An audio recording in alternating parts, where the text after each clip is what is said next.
The Vaishnava from Katua began to ask Sri Ramakrishna questions. He was squint-eyed. Vaishnava: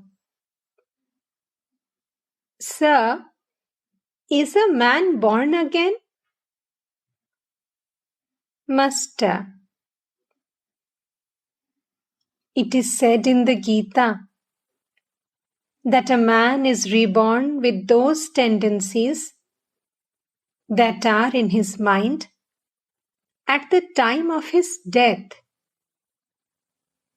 King Bharata thought of his deer at the time of death and was reborn as a deer.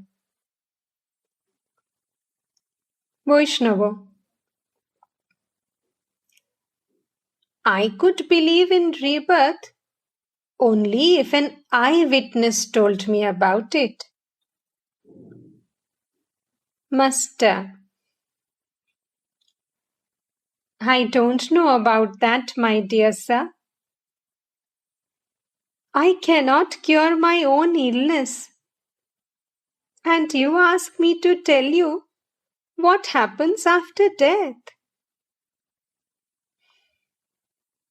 What you are talking about only shows your petty mind. Try to cultivate love of God. You are born as a human being only to attain divine love. You have come to the orchard to eat mangoes. What need is there of knowing how many thousands of branches and millions of leaves there are in the orchard? To bother about what happens after death? How silly! Girish Ghosh arrived in a carriage with 1 or 2 friends. He was drunk. He was weeping as he entered the room. He wept as he placed his head on Sri Ramakrishna's feet. Sri Ramakrishna affectionately patted him on the back. He said to a devotee, "Prepare a smoke for him." Girish raised his head and said with folded hands,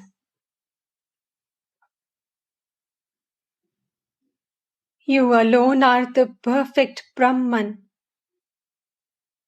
If that is not so, then everything is false. It is such a pity that I could not be of any service to you." He uttered these words with a tenderness that made several devotees weep. Girish continued, "O Lord, please grant me the boon that I may serve you for a year. Who cares for salvation? One finds it everywhere. I spit on it. Please, tell me that you will accept my service for 1 year." Master: People around here are not good. Some may criticize you. Girish: I don't care. Please tell. Master: All right. You may serve me when I go to your house. Girish: No, it is not that. I want to serve you here. Girish was insistent. The master said, "Well, that depends on God's will."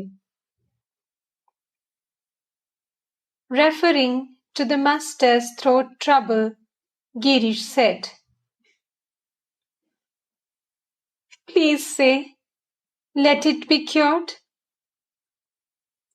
"All right, I shall thrash it out." "Kali! Kali!" "Master, you will hurt me." Girish, "O throat, be cured."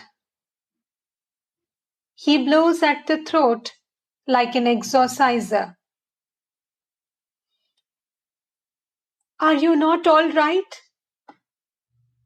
If you aren't cured by this time, you certainly will be. If I have any devotion to your feet, say that you are cured." Master, sharply, "Leave me alone. I can't say those things. I can't ask the Divine Mother to cure my illness."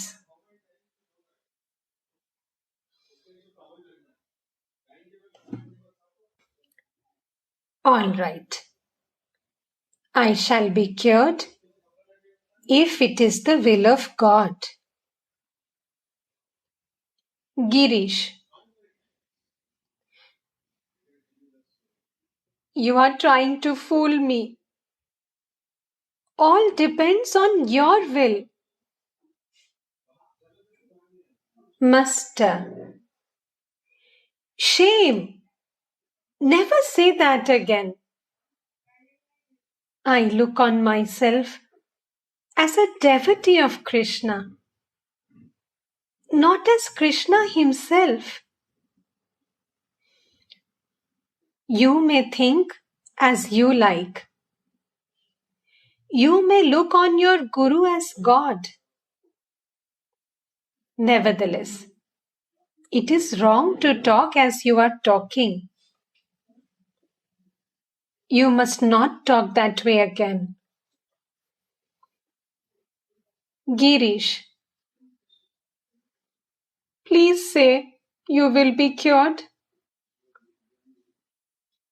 Master, very well, if that pleases you.